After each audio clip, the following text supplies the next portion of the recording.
Hey guys, this is Will from the Real Reality. Um, I'm gonna post a Bachelor video right now, and it's not gonna be the episode review video because I'm a little behind on that. I'm on episode 3 out of 7 right now, so that the episode review will go up probably on next week because I'll be able to catch up by then. But for this video, I thought I'd discuss something a little bit different.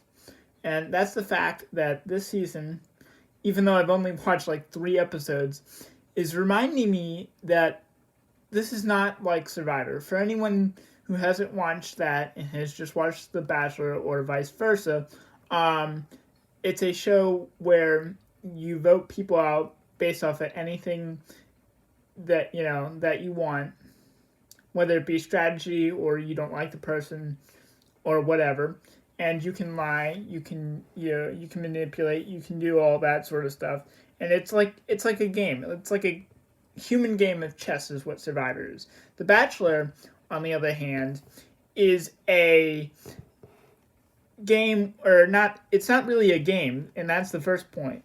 It's not a game. It's an actual. You're trying to find somebody to marry, whether it be unconventional or not, and that's the main difference between the two.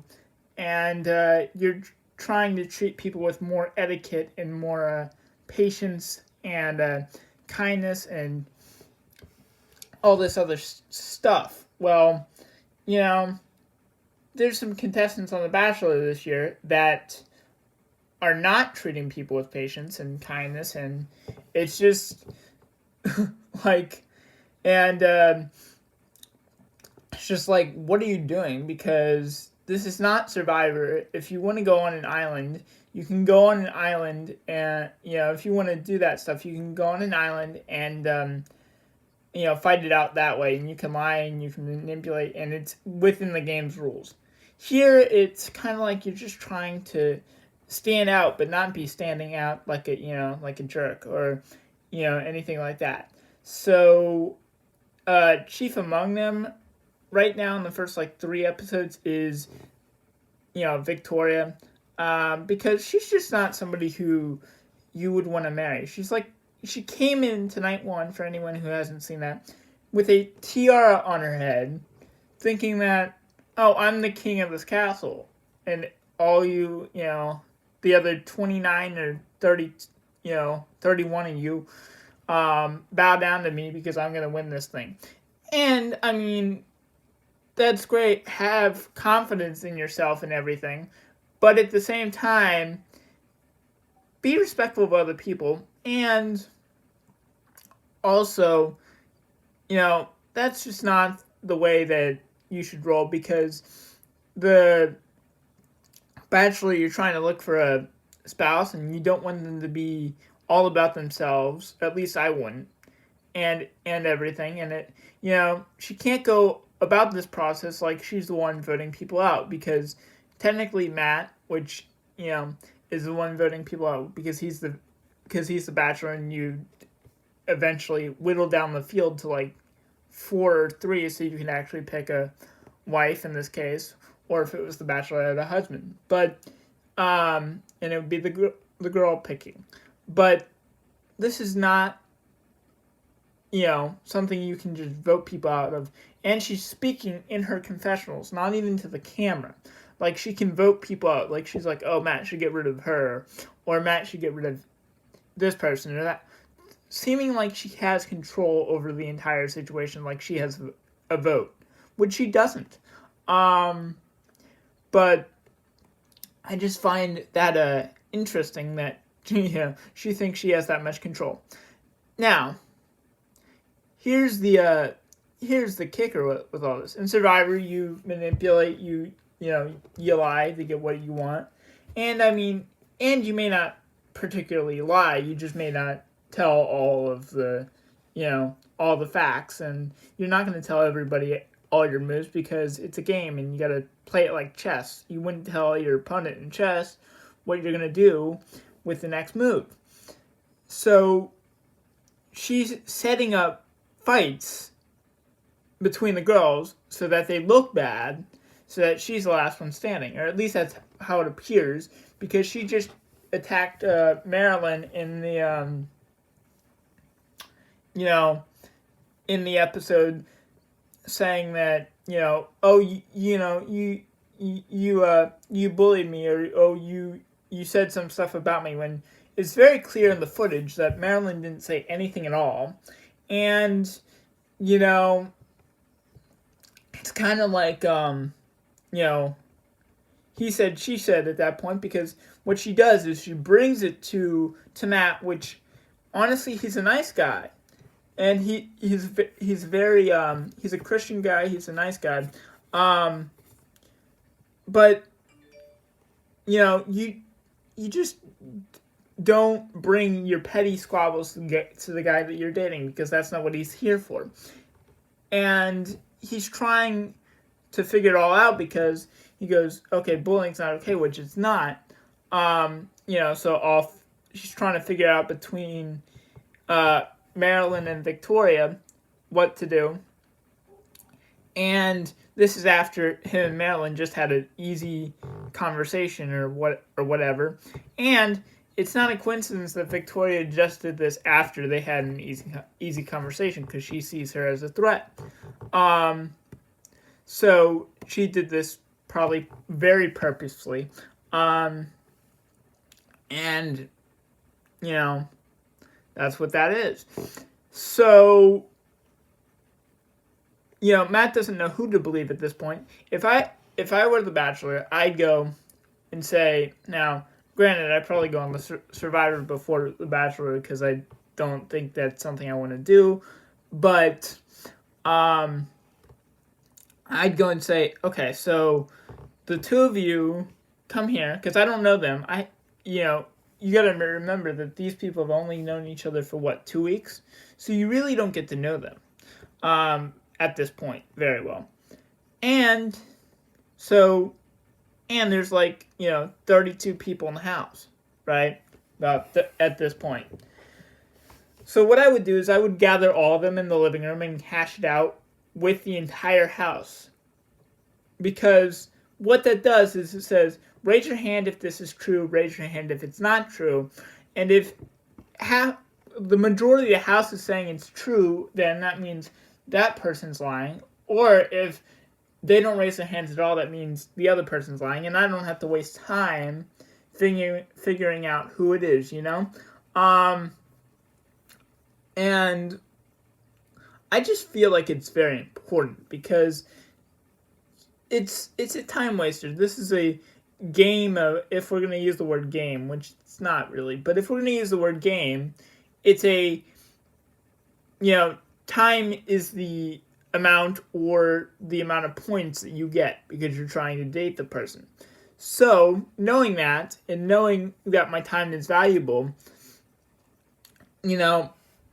I'd go and say, okay, we're going to squash this as quickly as possible, and we're going to use the whole house to do it, and treat it like a Survivor vote. Okay, because I know, whichever one's telling the truth is the good one, and whichever one's not telling the truth is basically, I don't want to say the bad one, but the one in the wrong, and I'd most likely get rid of them unless I had a very good connection with them. But at this point, I don't think I'd have that good of a connection with them to treat them that way or whatever. So I'd get rid of the one that was disrupting the house, because everyone's focus should be on trying to see if there is a connection, because it's no joke. I mean, you're trying to get married at the end of the show, and no distractions. So that's what I would do. And the other thing from episode I think it was 3 that I watched was that I think it was Sarah. She had a great one-on-one date with Matt earlier. It was cute, and she opened up to him about her family, and I'm sad that she has to go through that. But at the same, which because her father has Alzheimer's.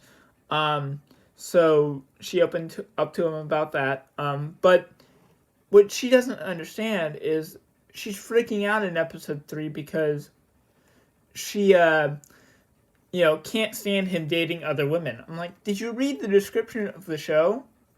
Because if you read the description of the show, you would have realized that this is what's going on. Because, I mean, in the normal world, you would only date one person at a time. And, you either like each other and stick together and get married, or you don't like each other and you break up and, you don't get married.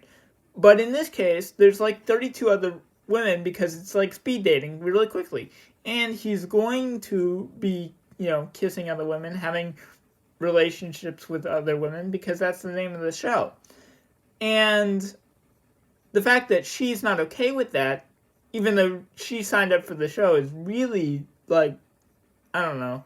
I wouldn't say wrong because it's actually kind of commendable that she's feeling that way. Because that means she's invested. But at the same time, it's like not right to sign up for a show on this and not know the rules.